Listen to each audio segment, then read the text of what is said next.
Students, हम बात करेंगे मेटलर्जी ऑफ आयरन की। हम देखेंगे आयरन की मेटलर्जी यानी कि मेटलर्जिकल एक्सट्रैक्शन। एक्सट्रैक्शन क्या होती है, यानी कि किसी एक कंपाउंड में से हम किसी उसका एक कंस्टिट्यूएंट को, किसी एक एलिमेंट को उसमें से निकाल लें, तो वो होती है मेटलर्जी। ठीक है, मेटलर्जिकल एक्सट्रैक्शन।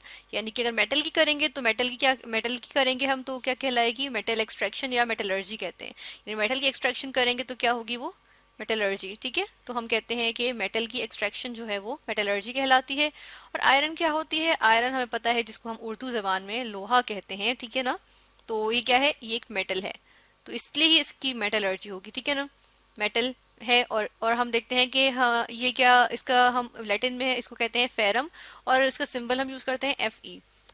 इसके अलावा हम देखते हैं कि आयरन जो है वो प्योर फॉर्म में जो है वो सच एग्जिस्ट नहीं करता। किस वजह से नहीं करता है, क्योंकि आयरन जो है वो फौरन से मॉइस्चर से, एयर से रिएक्ट कर जाता है और वो जो है वो ऑक्साइड बना लेता है। यानी कि हमारे पास जो है वो जिस तरह से आ जाता है फेरिक ऑक्साइड। ठीक है, और इसको हम कहते हैं हीमाटाइट।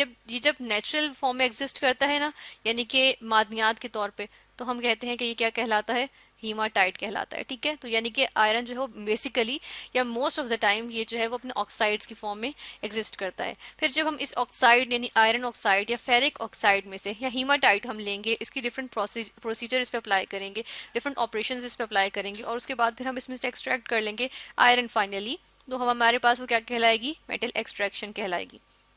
अब हम देखते हैं कि डिफरेंट स्टेप्स हम क्या यूज करते हैं। सबसे पहला जो स्टेप हम यूज करते हैं, हम लिखते हैं कि हम क्या करते हैं कि जो हीमाटाइट का ओर होता है, ओर क्या होता है, ओर हम कहते हैं जो बड़ी बड़ी चट्टानें होती है ना, जिसके अंदर हीमाटाइट का कंपाउंड मौजूद होगा, हम वो वाले जो है वो चट्टानें ले लेते हैं। ठीक है, यानी कि ओर ले लेते हैं हीमाटाइट का, और उसको हम क्या करते हैं, उसको क्रश करते हैं। ठीक है, क्रश करते हैं, और क्या करते हैं, उसको ग्राइंड करते हैं। ठीक है, हमने उसको ग्राइंड किया, और हमें क्या, और इस प्रोसीजर को हम क्या कहते हैं, इस प्रोसीजर को हम कहते हैं पल्वराइजेशन। ठीक है, हम यहाँ पे लिख देते हैं pulverisation. Pulverisation, TSA, TION, pulverisation होती है ये। और इसको हम किस में हम करते हैं, कैरी आउट करते हैं, ये मिल्स होती है बड़ी बड़ी, उनके अंदर हम कैरी आउट करते हैं। ठीक है, और इसके रिजल्ट में हमारे पास क्या चीज बन जाती है, हमारे पास जो है वो स्मॉल पैलेट्स बन जाते हैं, यानी छोटे छोटे जर्रात बन जाते हैं, ये ग्रेन्स बन जाते हैं। क्रश हो गई ना चीज। ठीक है, और जो है वो क्रश हो गया, तो इस वजह से हम कहते हैं कि क्या होता है, ये जो है वो स्मॉल पैलेट्स में आ जाता है। ठीक है, हमारे पास, और ये प्रोसीजर कहलाता है पल्वराइजेशन। इसमें हमने हीमाटाइट ओढ़ लिया और इसको जो है वो क्रश कर लिया, ग्राइंड कर लिया, पल्वराइजेशन कर ली इसकी। ठीक है, और अब हमारे पास हासिल हो गया है इसका क्रश्ड ओर। ठीक है, पैलेट्स की फॉर्म में।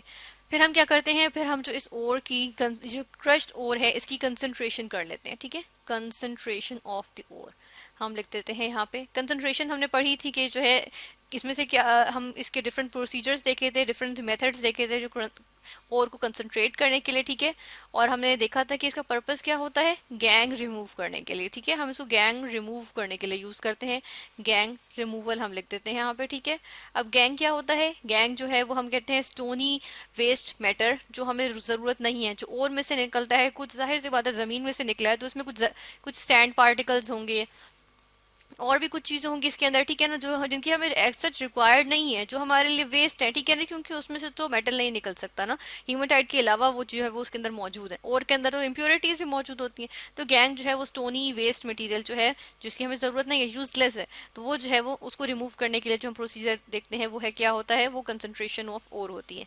ठीक है, फिर हम ये देखते हैं कंसंट्रेशन ऑफ ओर के बाद हमारे पास जो प्रोसीजर आता है वो होता है कैल्सिनेशन। कैल्सिनेशन, कैल्सिनेशन में क्या करते हैं, कैल्सिनेशन में हम जो है वो हीटिंग करते हैं। ठीक है, कैल्सिनेशन में हम क्या करते हैं, हीटिंग करते हैं। लेकिन हीटिंग हम किस तरह से करते हैं, कंडीशन होती है कि ऑक्सीजन की जो है वो लिमिटेड सप्लाई होती है। हम यहाँ पे लिखते हैं कि लिमिटेड सप्लाई होती है किस चीज की, ऑक्सीजन की। ठीक है, ऑक्सीजन की लिमिटेड सप्लाई में जब हम हीट करते हैं तो उससे क्या होता है, उससे जो है वो इसके अंदर से मॉइस्चर रिमूव हो जाता है। ठीक है ना, हम कहते हैं कि ये किस वजह से करते हैं, मॉइस्चर रिमूवल के लिए। ठीक है, इसमें से हम, यानी कि जो इसके अंदर मॉइस्चर मौजूद होगा ना, नमी मौजूद होगी ओर के अंदर। ठीक है ना, क्योंकि हमने इसमें को अर्थ में से निकाला है, जमीन में से निकाला है। ठीक है ना, जेर जमीन मौजूद होता है, या पहाड़ों की चट्टानों जो होती है उनमें मौजूद होता है। ठीक है, तो हम क्या करते हैं कि इसमें से मॉइस्चर का कंटेंट भी होगा तो उसको जो है वो रिमूव कर लेते हैं। इसके अलावा इसके अंदर जो है वो नॉन मेटेलिक इम्प्योरिटीज भी होती हैं। ठीक है ना, इसके अंदर नॉन मेटेलिक इम्प्योरिटीज होती हैं, उनको भी हम क्या करते हैं, उनको भी हम जो है वो रिमूव कर लेते हैं और रिमूव कर लेते हैं किस तरह से, कैल्सिनेशन के थ्रू। अब ये जो कैल्सिनेशन होती है ये किस में हम करते हैं, इसको हम जो है वो फर्नेस में करते हैं, ठीक है ना। ये जो है वो एक फर्नेस होता है, रिवर्बरेटरी फर्नेस, उसके अंदर, यानी फर्नेस कहते हैं भट्टी में, जिसके अंदर हम जो है वो ईंटों से बनाते हैं, ठीक है। इस भट्टी को स्टील की होती है, ये डिफरेंट टाइप्स की फर्नेसेस होती हैं, जिनमें से एक होती है रिवर्बरेटरी फर्नेस। उसके अंदर यानी भट्टी होती है ये, उसके अंदर हम जो है बहुत हाई टेम्परेचर पे हीटिंग करते हैं और ऑक्सीजन की जस्ट लिमिटेड सप्लाई, थोड़ी सी ऑक्सीजन जो है वो सप्लाई करते हैं, ठीक है। तो हम देखते हैं कि हमारे पास जो है अब वो उस ओर के अंदर से मॉइस्चर भी रिमूव हो चुका है और नॉन मेटेलिक इम्प्योरिटीज जो है वो भी रिमूव हो चुकी हैं, ठीक है ना। इसके बाद हम क्या करते हैं, इसके बाद हम इसकी करते हैं स्मेल्टिंग, ठीक है। हम देखते हैं कि स्मेल्टिंग करते हैं हम इसकी, हम यहाँ पे लिखते हैं। अब हमारे पास फोर्थ स्टेप होता है, वो होता है स्मेल्टिंग। स्मेल्टिंग में हम क्या करते हैं, स्मेल्टिंग में हम करते हैं रिडक्शन, ठीक है। हम रिडक्शन करते हैं इस ओर की, जो हेमाटाइट ओर है अभी जो हमारे पास मौजूद है, इसकी मैं क्या कर लूंगी, इसकी रिडक्शन करूंगी, और रिडक्शन भी किससे करूंगी, कार्बन से रिडक्शन कर लूंगी, ठीक है। यानी कि रिडक्शन क्या होती है, हम देखते हैं कि ऑक्सीजन को रिमूव करेंगे, ठीक है ना, क्योंकि ऑक्साइड मौजूद है ना मेरे पास, यानी कि क्या चीज मौजूद है, Fe2O3 ऑक्साइड मौजूद है। तो ऑक्साइड का ऑक्सीजन कंटेंट रिमूव करने को या रिमूवल ऑफ ऑक्सीजन को हम रिडक्शन कहते हैं, तो हम यहाँ पे ऑक्सीजन रिमूव कर लेंगे। तो मैं देख रही हूँ कि स्मेल्टिंग में क्या होता है कि हमने कार्बन यूज करते हुए स्मेल्टिंग कर रहे हैं, और कार्बन हम किस फॉर्म में यूज करते हैं, हम कोक की फॉर्म में यूज करते हैं। कोक जो है वो कार्बन की एक फॉर्म होती है, ठीक है, इसको हम यूज करते हैं।